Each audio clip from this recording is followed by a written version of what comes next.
trouble. Of course he What is. you want from me? This is what Loki does. Whoa! Oh, dang! And you need the god of Ooh, mischief. that looks cool. Is that a Loki is unpredictable. Bad. Oh! Yo, he got he got decked in the face. I made a move! I needed to see that. Loki needed a good punch in the face. Oh, good That God. was amazing. Welcome back to New Rockstars. The clock is indeed ticking as Loki episode 1 is mere days away. And this latest promo footage gives us a clearer sense of how powerful exactly the TVA agents are compared to the God of Mischief. But what exactly are these agents? Or as we are going to ask this episode at least, what the clock? What the clock? We're trying out new things every week, and then we'll ask you guys which one you want. I dig what the clock, though. I dig it. I like what the clock. And I'll get my own Wilson impression in other ways on the show. That's not even a good one. I got it. Yo, your certain own Wilson words. impression is pretty good. It's pretty impressive. I gotta I say. can do in certain sentences, other ones not so much. Hey, this is Inside Marvel. I'm Erik Voss. I'm here with MT. How you feeling, MT? I'm feeling good. I like a good Loki trailer, TV spot, whatever. So like this chaos spot is pretty great. I love it. It's a good one, yeah. We're counting down the days to Loki with weekly episodes looking ahead to really all the Marvel Phase 4 titles. And this week, in addition to talking about new things we're hearing about Loki, we're going to talk about Loki's possible crossover with the other big piece of MCU news we got this week, the Eternals. Yes. And also this episode, we're going to talk about a quote we got from Loki showrunner Mike Waldron about how he wants to try to connect to other MCU titles. We're also going to talk about Aaron Taylor Johnson, because that's some big Marvel news that we want to address. Massive news. Oh, yeah. So a reminder to check out newrockstarsmerch.com for all of our great merch options. We got shirts like this one. We got hoodies, jackets, water bottles, whatever you need. newrockstarsmerch.com. We got a new Loki design in the works. Hopefully we'll be able to announce it next week. But MT, what's our first question this week? Well, our first What the Clock of the day is, what the clock exactly are the agents of the TVA, and what type of life forms are they? Yeah, how powerful are these things? Because they seem pretty powerful, because they decked Loki in the face with that trailer. Yeah. Oh, man.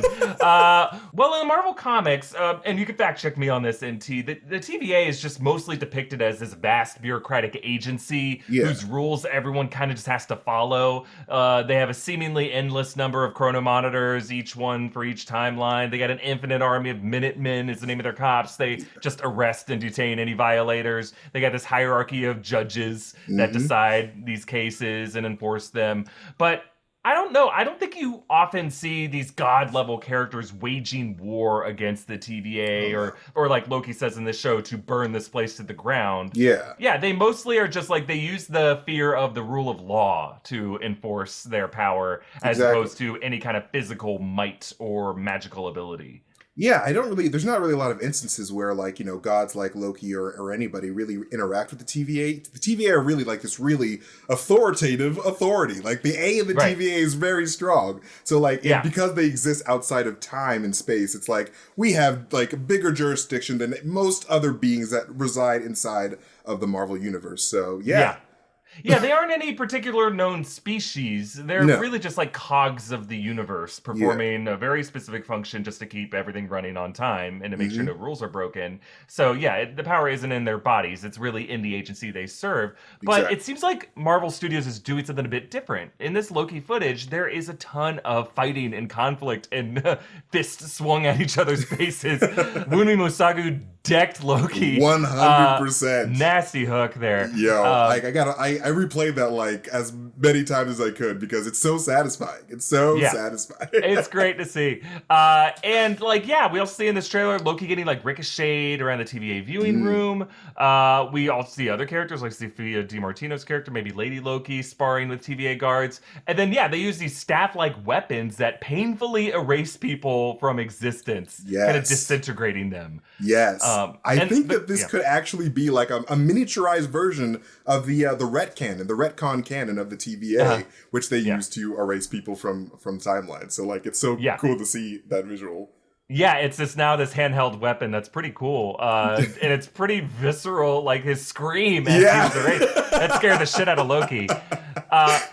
But what's different when you're comparing this to the comics have, it's a weird, quirky world where things are just introduced for the stakes of a story. Whereas when you're bringing in the cinematic universe, things all kind of have to cohabitate. You know? Right. So, and Mike Waldron even says, like, the TVA is probably going to connect to other things in future Marvel. So we have to get a sense of what the power balance is when it comes to the TVA. And the fact that they're able to arrest Loki, who is a super powerful sorcerer, he possesses an Infinity Stone when they get him, that tells us that this group must be among the most powerful beings in the Marvel Cinematic Universe. Oh, yeah, they gotta. And it makes me think, MT, that their power might be derived from something beyond, from some kind of cosmic level. Like, they're telling us the timekeepers, but I'm thinking it might come from someone on the celestial or cosmic level, maybe someone like Kronos, who's the master of time. And I think Kronos is an interesting name to look at because he's related to Thanos. He's Thanos' grandfather. He's Alars's father. He's also Zurus' father. And Zurus was Thena's father. Thena and Thanos are first cousins. And we're about to get this Eternals movie where this whole family tree could get explored. Oh, yeah, for sure. Like, we're definitely going to see their family... the family tree of Thanos explored in the Eternals. And, like, we even got Alars mentioned in Avengers... Infinity War. Yes, Infinity War. Yes, not Endgame. Absolutely. So, like, they're definitely teasing that line. And so if we got a Lars in the MCU already, Kronos has got to be somewhere. So, I do like that Kronos connection there. And one thing I've started to explore more and more, MT, is this idea that the Celestials may have been okay with what Thanos did or what he was trying to do to snap half of all life out of existence. We know that the Celestials had this history with the Infinity Stones. Eson or Essen, we were talking before the show, we don't know if it's Eson or Essen, but whoever that Celestial was in the Collector's story in Guardians of the Galaxy had the Power Stone. And Nebula said in Endgame that the Soul Stone was at the center of celestial existence. And I think there's this connection there. They may have sent Thanos on this mission to do this. And that could, and maybe that's their gripe now with the Eternals, right? Is like the Eternals have been sponsoring the Avengers if they love Captain America so much. And Captain America and Iron Man and all their friends are the ones who stopped Thanos' mission. And the TVA, notice they arrest Loki. They're more upset with like people screwing up with the timeline. Why didn't they arrest Thanos at any point, you know, for his stealing of the Time Stone? That must mean that according to the TVA, what Thanos did was the correct path, was the rightful future. So that tells us they are at least neutral, no opinion, or totally okay with what Thanos did, because it was just what time was supposed to be. And now they're getting mad at people who meddled with that timeline. To them, that's a bigger violation than Thanos committing genocide on a cosmic scale. So I just find it interesting that they could be linked to this higher power that would be okay with what Thanos did. And now the big conflict that the Avengers of Earth are facing, maybe the Eternals of Earth are facing, is going to be with groups like the TVA and other cosmic universal authorities who actually kind of wanted Thanos to carry that out. I mean, like the common thread between the TVA and Thanos, like you were alluding to earlier, is that they sort of were acting like universal custodians in a way, you know, because like Thanos was trying to make sure that like all life in the universe could continue. And so the TVA wants to make sure that all time in the universe can continue. So like, you know, the TVA could very much be down with what Thanos was doing, because what if this is not the first time that a Thanos type figure has been running, you know, running maintenance on the universe, you know what I'm saying? Right. So like, you know, it could just be like, oh man, like Thanos is completely fine, you know, until, you know, I feel like the TVA would not be cool with Thanos until he destroyed all the stones, because now the stones are outside of the timeline. Right. So yeah, you know. if we're comparing this all to the sci-fi of authors like Douglas Adams, right? Like in the 70s when a lot of these comics were being written, like they were totally inspired by Hitchhiker's Guide and a lot of sci-fi like that. A common theme in that kind of you know, sci-fi humor is that Earth is just a small part of the universe, and the interests of Earth is often completely in conflict with the interests of other larger bodies. Right. And the way that, you know, Hitchhiker's Guide begins with Earth being paved a way for interstellar superhighway. That's kind of like what the TVA probably sees as well. They don't care about the people of Earth. Galactus obviously doesn't care about the people of any one planet. He feeds off of planets, you know. Precisely. Silver Surfer is kind of co-opted into that. So what we're going to start to see as the MCU starts to go more cosmic, that's the front of the war that we're going to be fighting on, are the Avengers and people who are loyal to Earth fighting against these cosmic forces who are indifferent. And to me, I lump in the TVA with those cosmic forces. Oh yeah, you gotta. I mean, I love that type of perspective because we're human beings on Earth. We're just like, yeah, Earth is like the most important thing in the world, but like it's just a small speck in a massive, massive universe. And we cannot, and like the people of MCU Earth cannot comprehend the overall, goals of these cosmic beings. So we're sort of messing things up with like the events of Endgame and everything, and messing with the Tesseract and messing with all these Infinity Stones. So I'm sure the Celestials and the TVA cannot stand MCU Earth. It's like, what is going on here? Why are these people so weird? Right. So we're going to talk more about the TVA and about other big Marvel news. First, we want to thank some people who helped us make this episode. Starting with our friends at Credit Karma Money. We all like instant gratification. With Credit Karma Money, you could win cash reimbursements for debit purchases. Credit Karma Money is a brand new checking account where you can win cash reimbursements for making purchases. When you use your Credit Karma Money debit card, you can win daily instant Karma purchase reimbursements on items up to $5,000. Just pay with your debit card, and if you win, you'll be notified on the spot, and your instant Karma cash will be added back to your spend account. Credit Karma Money has already given away over $3 million on Instant Karma to over 50,000 Credit Karma members. Open your FDIC-insured spend account for free. There's no minimum balance requirements, no overdraft fees, and free withdrawals from a network of over 50,000 ATMs. Right now, visit creditkarma.com/winmoney to open your free account and start winning Instant Karma. Go to creditkarma.com to sign up for the free account and start winning Instant Karma. That's creditkarma.com/winmoney. Instant Karma is sponsored by Credit Karma. No purchase necessary. Exclusions and terms apply. See rules. Banking services provided by MVB Bank Inc. Member FDIC. Maximum balance and transfer limits apply. We also want to thank Mint Mobile for sponsoring this episode. After years of fine print contracts and getting ripped off by big wireless providers, we've learned that there's always a catch. That's what sets Mint Mobile apart. They are noticeably catch-free. Mint Mobile's secret sauce is that they're the first company to sell wireless service online only. So by cutting out retail stores, there's no crazy overhead costs that get passed down to you in the form of mystery fees. Instead, Mint just passes on those sweet savings directly to you. Here at New Rockstars, Philip switched to Mint Mobile service. He's loved it. He uses his same phone and saves a bunch of money every month. He's stuffing all that saved money into his mattress, and he says he's never slept better. Mint Mobile offers premium wireless for just $15 a month. All plans come with unlimited talk and text, plus high-speed data delivered on the nation's largest 5G network.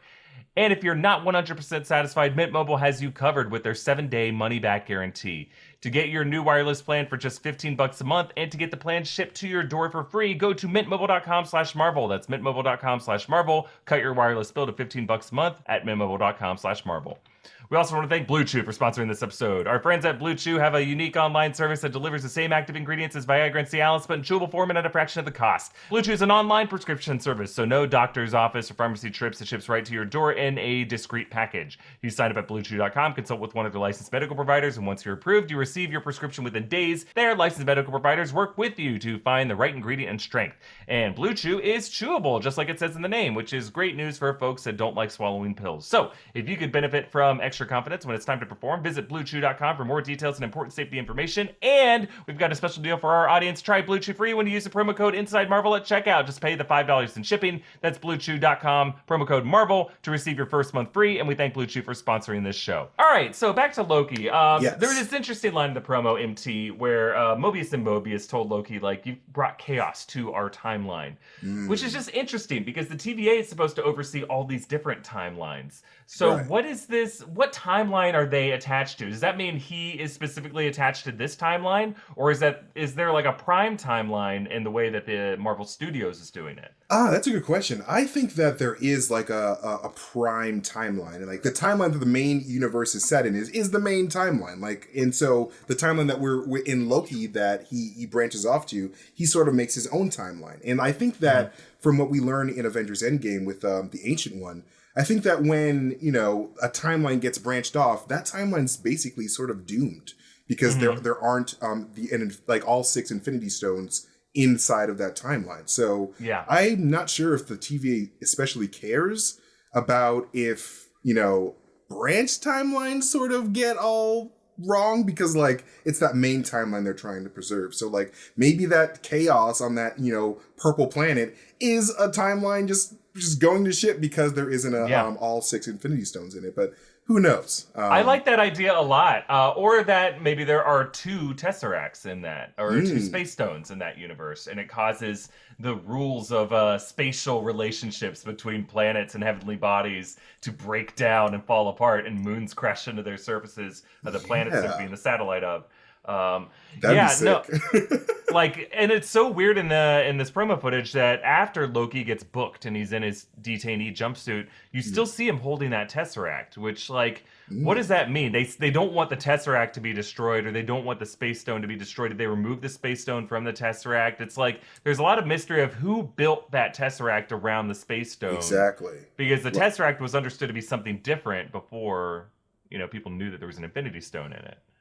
Yeah, like what is the purpose of the actual Tesseract container? Like, I've always wanted to learn like what is going on and what is that weird glow inside of the Tesseract box that surrounds the actual space Infinity Stone. Like what these questions need to be answered because like I need can to the know. Tesseract open portals without the Space Stone? I think the implication is no. It need only the Space Stone can have those kind of Bifrost rules to them. You know. Yeah, and like, you know, that's what the whole deal with Project Pegasus is. I think that, you know, a lot of that, you know, that weird goo inside of it, that weird like sludge or whatever it is inside of the Tesseract is dark energy. Like, because like that's what the Project Pegasus is really messing around with. So, you know, we could learn that like, hey, this is a box that contains dark energy, which, you know, it kind of contains the power of the Space Stone. I don't know. But like, you know, Project Pegasus definitely saw the value in was trying to break down the Tesseract anyway. I think so. It's early in MCU Phase 1. I think they called it the Tesseract, but it was really based on the Cosmic Cube, which was a different thing. And it wasn't until, what do we want to say, around Guardians of the Galaxy? I think it started with Thor: The Dark World, was the first one to introduce the idea of Infinity Stones, which even if you go back and rewatch that movie, clearly they brought in Anthony Hopkins in ADR after the fact to mention the idea of an Infinity Stone. And I think it's because they were working on Age of Ultron at that point. Like they started to write Age of Ultron while Thor: The Dark World was in post-production. So I guess that somewhere in there, Kevin Feige was talking with Joss Whedon, and they're like, let's start laying the seeds for this in some of these movies. And at that point, they made the Tesseract the container of the Space Stone. Maybe. That seems like a really rational, like logical way of how things could have gone. So, but it was done. The point is, it was done after the fact. You know, like they didn't plan all this out ahead of time. It was kind of like, we'll just make as many Marvel movies as people will be willing to go see. And then once it was super popular, they're like, oh, let's kind of retcon some of this stuff to make it all connect. See, like, that does make sense, but, like, I don't know, man. I just feel like Kevin Feige has really been, like, he's had, like, an idea of, like, all this stuff since, like, probably as early as, like, Avengers 1, maybe? Like, I think he's had a broad vision, and the guy's been a genius. I'm not saying this to knock him at all.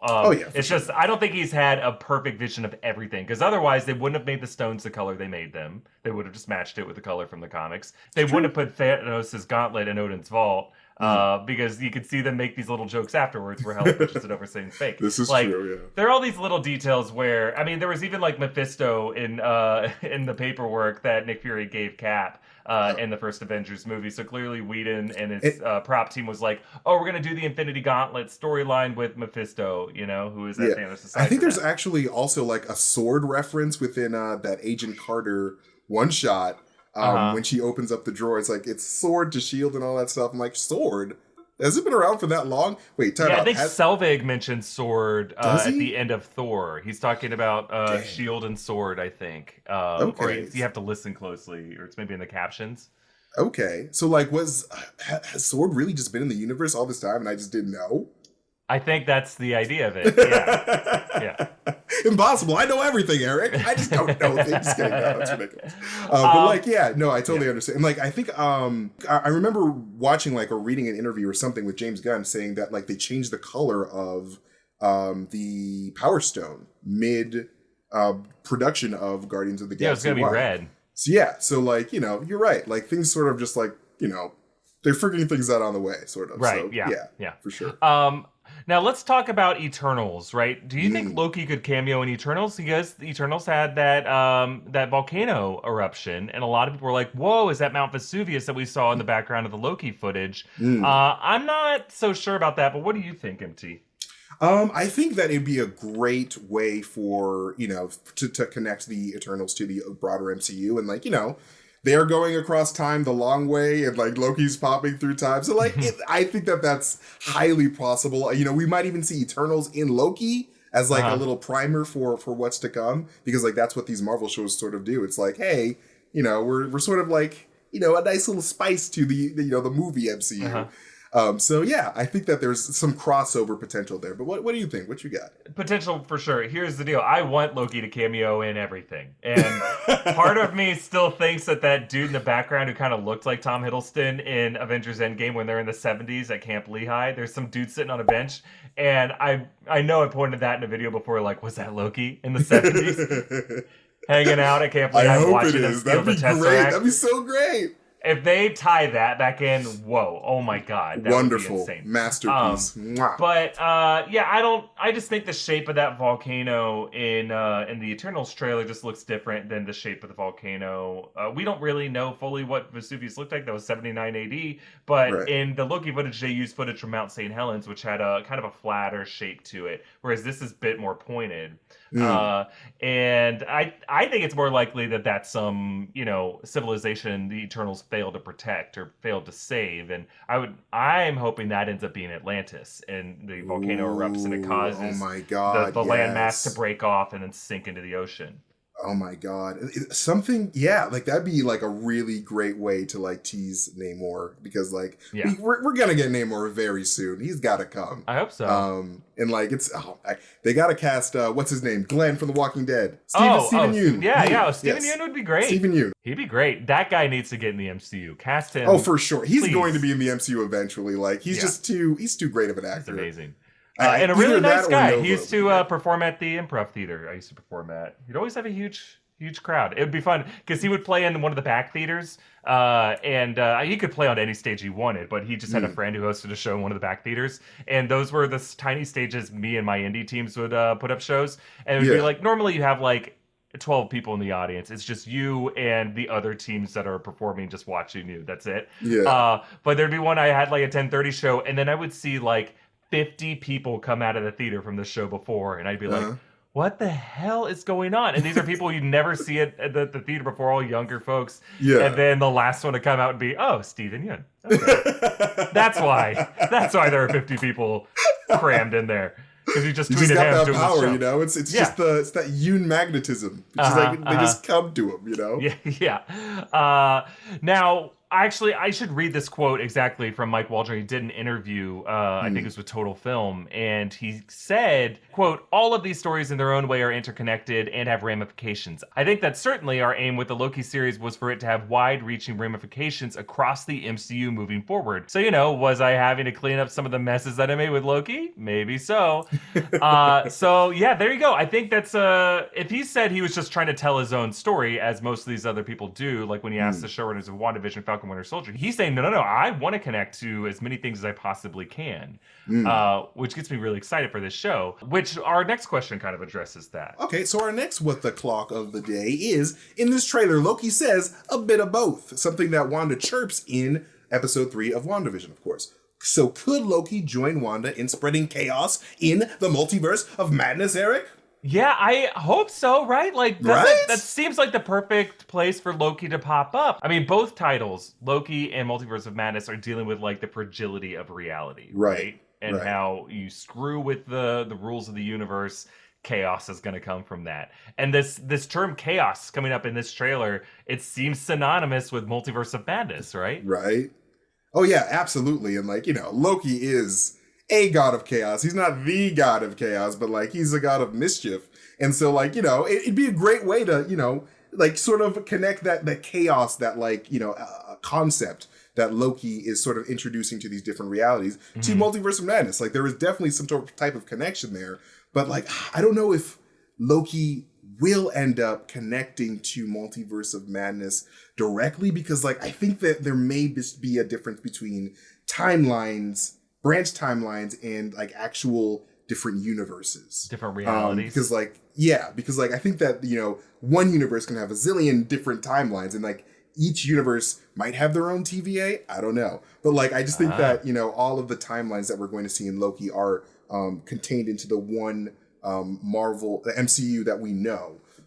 So I don't know, but there is a definite connection there with chaos for sure. Right.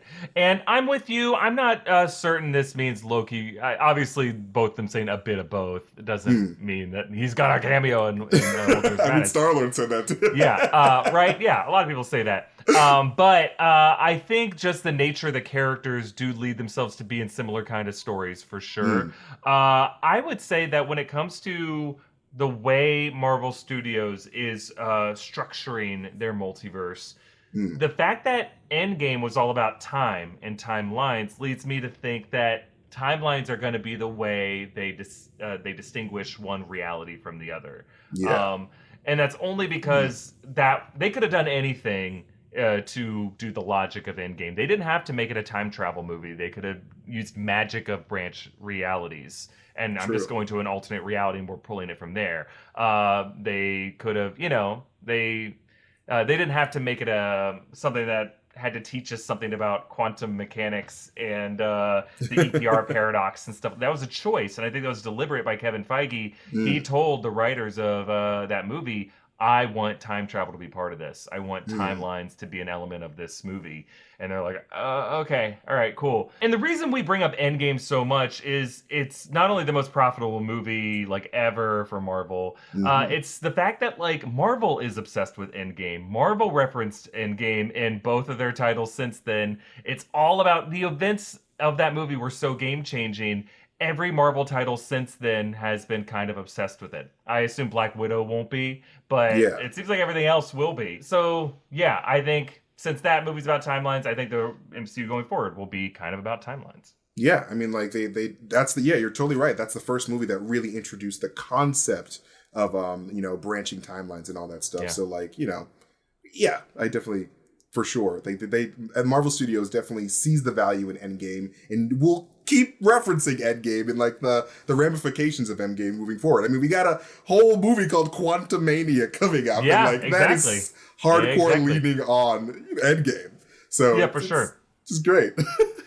Well, speaking of the Maximoff family, let's talk about Aaron Taylor Johnson being cast as Kraven the Hunter by Sony, and it's going to be a solo film. They announced that it would be a solo film last year, I believe. It's kind of like what they're doing with Morbius Living Vampire, with Venom and Venom Let There Be Carnage. It seems like these are all other Spider-Man villain movies where the villain is kind of the anti-hero of the story and Spider-Man won't be in it. And it looks like it'll be based on the storyline of Kraven's Last Hunt, which is an amazing comic event that I highly recommend you check out. Really, really delves into the character of Kraven as this kind of tragic figure. Very cool. What are your thoughts on this, MT? I think that this is a huge piece of news because, like, I think that this is part of like something that I've been thinking about ever since WandaVision, and it's something called the Boner effect. Named after Ralph Boner. And, because people are like, oh my God, why isn't Evan Peters playing Quicksilver? Like, that was the big question. And I think that every universe has the same faces, like the same actor faces, but sometimes they're in different roles. And so when I heard that Aaron Taylor Johnson is going to be Kraven the Hunter, I was like, oh my God, this makes sense because this is the face of Pietro, or, I should say Aaron Taylor Johnson, in another universe being portrayed as Kraven. So like this makes me feel that, we're going to see this Kraven within whatever Spider-Verse type Sinister Six is going on, because, you know, he probably has his own, you know, dealings with maybe a different version of Spider-Man. Like, what if there's like a Spider-Man that's literally like insane and is like murdering people or whatever? It's like, I have to hunt this guy, you know, he's my biggest prey. And so like whenever, you know, whoever comes to pick Kraven up to be part of the Sinister Six is like, well, in my universe, Spider-Man's insane. So like, yeah, I'll join you guys, whatever. Yeah. So, you know, I just think this is like the beginnings of like multiverse shenanigans, and like, oof, it's going to be great. But how do you feel about this? I'm okay with it. I don't really have an opinion either way. I think a couple different camps of people were annoyed with this news. You have the group of folks who wanted Kraven to be played by someone else, like Jason Momoa or something like that. But whenever I hear that, it annoys me whenever people are cast in roles and then everyone on Twitter becomes a casting director. It's like, why don't you just trust actors to act? You know, like, it's the same thing with Heath Ledger. When Heath Ledger was announced for Dark Knight, everyone was like, oh, pretty boy Heath Ledger. It's like, trust him to be an actor. Like, you can... Exactly. Actors' jobs are to emulate and to change their bodies, to change their voices, to change their mannerisms, to convey something. So suspend your disbelief. Don't just attach a face to a character forever. But the other side of this is, I think people are also kind of weirded out by Sony taking a well-known superhero face from the MCU, but I think that also tells us that Marvel did not have plans to bring back Aaron Taylor Johnson as Pietro. So for those people who thought that the reason they made Evan Peters just Ralph Boner and not the Fox version of Quicksilver is because they had plans to bring back Aaron Taylor Johnson, it sounds like neither of those are Marvel's plan. And the question then becomes, well, then what is Marvel's plan? Because we should have some version of Quicksilver in the MCU. The reason we should have every Marvel hero in some form in the MCU. I think eventually we're looking ahead at a multiverse reset. I think sometime in the next 3 or 4 years, there's just going to be some event because all these actors' contracts are going to run out. You know, Chris Hemsworth isn't going to be the only person playing Thor forever. And you're going to start seeing all these roles recast. 100%. And that way we'll have everyone be able to come back. Any character that might have been killed off, you know, you can bring back other new people and recast whoever you want. And I think that's going to be their plan with all the X-Men, with Quicksilver, with Wolverine. With everybody. For sure. I feel like the X-Men, you know, the proper MCU X-Men, whenever they show up, they're going to be new iterations. But I do feel like we are going to get, you know, like you said, like some type of event, like maybe a Secret Wars or something, where we see, you know, our favorite Quicksilver from the Fox universe, where we see, you know, maybe the Fantastic Four with Chris Evans making an appearance as part of the Boner effect. See, I don't think that's going to happen. You don't think so? No, I don't think they're going to bring in Hugh Jackman. I don't think they're going to bring in Ian McKellen. The fact they brought in Evan Peters, I don't think they brought... I think once Evan Peters was revealed as Ralph Boner, I think that kind of put the nail in the coffin to those theories. Because other than Ryan Reynolds coming over as Deadpool, what other actors is Marvel interested in bringing back? And those actors are also interested in coming back. Hugh Jackman's done. I don't think he wants to play Wolverine. Well, like, I don't think that, you know, if they do like bring in like past actors, I don't think it's going to be for the long haul. I think it's probably going to be for like this celebratory, like, this is Marvel, like Secret Wars type movie where it's just like, this is one contained event and then, you know, they're gone forever and now we're moving forward. See, like, I don't even think they're going to do that because that one event is going to be huge. And I think they'd be worried, rightfully so, that it would confuse fans' minds. So then who is Wolverine in this universe? I'm paying money to see this guy right now as Wolverine. So it's going to make it more confusing if in the next movie they're like, just kidding, here's a Wolverine. I think Marvel's going to invest its money in whatever their new people are. Also, this is a financial consideration. Those actors, even for a cameo, is going to be expensive as hell. It's true. You could save so much more money by just casting actors who have not been in a ton of stuff, but are still super talented and giving them a chance to play these roles. I think that's going to be their way forward. I don't think they're gonna dust off, you know, Hugh Jackman, Ian McKellen. Oh man, it would be. I just feel like I really feel like a Secret Wars type deal is coming.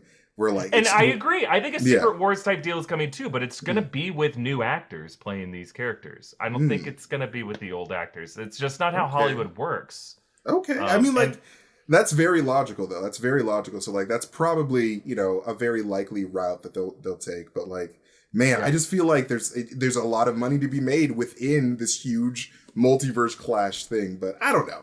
I mean, it's totally the same right. way, like, I mean, they're not recasting Wesley Snipes as Blade. They're bringing in Mahershala Ali. There are bigger names right now you can get to play these roles that Bringing the people Wesley will Snipes pay impossible. just as much. You know, I think if you try to get, whoever your Dreamcast is from the past installments, getting Chris Evans to play, they'd rather have Chris Evans play Captain America in some other form. They're not going to get him to play Johnny Storm. They're going to want their new Johnny Storm. Whoever it is. This is true. But I mean, that's just my thinking on it. Whatever. I've been wrong before with how. Oh no, like it's very logical. I mean, I'm just thinking like with my bright eyes and like, oh my gosh, it'd be great to see everybody that I love again. But like, me too. I mean, I'd love to see Hugh Jackman come back. I just don't think it's gonna happen. But I do think that one thing when it comes to this Aaron Taylor Johnson news. Sony's got to figure out their version of a live-action Spider-Man, and I don't think they can either. It's a contractual thing or a financial thing. They can't get Tom Holland in there to play Peter Parker in the movie because then it becomes a Spider-Man movie. But it doesn't make sense for all these characters to just be in their own worlds without Spider-Man in it because all of their existence are directly tied to Spider-Man. It was weird in the first Venom movie to have this Venom story without Spider-Man in it. I think it's going to be weird in Venom Let There Be Carnage. I think it's going to be super weird in Morbius, and it seems like they're kind of walking this line of having like Spider-Man sightings, but Peter Parker's not going to be in it. So like bring in Miles Morales, like do something to have a Spider-Man in the story. And like I like your idea, MT, of having the Spider-Man be the villain of that universe, That'd be dope. But I think audiences are going to reject it after a while of like, why am I watching this story? I mean, yeah, but like something that just popped into my brain when you were talking is that like, what if the reason why there are no Spider-Mans in, Venom's universe or like potentially, Kraven's universe is that Moreland and the inheritors I killed them before like, their stories even began. Like, what if like this is part of the Spider-Verse narrative? It's like there is no Spider-Man because he's dead. Like he was eaten. So, I want that. I would love that. That would be a great if way. That's the reason behind it. I think the hard part, I think, for a lot of fans is we love the version of Spider-Man that we have right now with Tom Holland. Oh yeah. And like Tom Holland's not going to be playing this part forever, but let's be honest, the reason they have this sharing deal with Marvel is because Kevin Feige's guidance in it has been a big reason why this character is successful. The fact that Spider-Man could show up in Civil War and Infinity War and Endgame, like it's this sense of a promise that just around the corner from him are the Avengers. And the Avengers are connected with this story. I think you need that. I think you need for him to be the friendly neighborhood Spider-Man, he needs to be part of a friendly neighborhood. Right. And if Sony can't deliver that, then I think a lot of fans aren't excited about a future where only Sony is doing Spider-Man stories. Like, but at the end of the day, is Sony ever going to sell the rights to these Marvel characters back to Disney? Sony would have to be in dire financial straits to do that. And right now they have plenty of ways to make money aside from Hollywood. They can buffer a bad year of movie releases with selling more PlayStations. To who? I ain't got one. It's so hard to get a PS5, dude. It's annoying. God. But like, no, for sure. Like, I feel like Sony's not really willing to sell Spider-Man because he's a cash cow in more than one way. He makes them so much money. Even the profit share that they get with Disney, because Disney's taking a bigger chunk of it, Sony still can bankroll all their other investments in terms of film production budgets with just the money they make from these Spider-Man movies. Even Venom, without Spider-Man in it, made a shit ton of money for them. Yeah, like those Spider-Man related characters, like Spider-Man's like whole like story since like he started. There's so many interesting characters in his universe that like Sony, struggles with making individual properties for outside of the Marvel universe, in my opinion, anyway. Yeah. So it's just really frustrating. But hey, whatever. We'll take what we get. Hey, I'm excited for Aaron Taylor Johnson. I think the guy's a great actor. I think he's going to act the hell out of this. Is great casting. This is fantastic. He's going to be really good in this role. He's going to kick ass. It's going to be so definitely makes me more excited for this movie than I was before. Because Aaron Taylor Johnson's great, and I'm excited to see what Marvel eventually does for the X-Men and Quicksilver. I think they're looking forward, not looking to the past, and maybe that's for the best. But let us know your comments down below. I'm sure you will either way. It's okay to disagree with us. Just try to be respectful to each other. Be nice, everybody. It's okay to disagree. Just be like, hey, guys, this is why I don't agree. That's okay. I'm not saying dialogue. Neither of us are saying the studios have to do one thing or another. We don't own these characters, right? Yet. So Just we're not. Yeah, one day, MT and I are gonna get our own studios. We'll run it. We're starting to GoFundMe.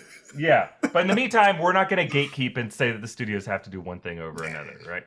That's not our style. It's not what we do here. But thank you for joining us for this episode of Inside Marvel. We'll be back next Friday for one more Friday episode of Inside Marvel. But then after that, we're moving to Wednesdays. It's Wednesdays, for our Loki after shows. It's gonna be fun.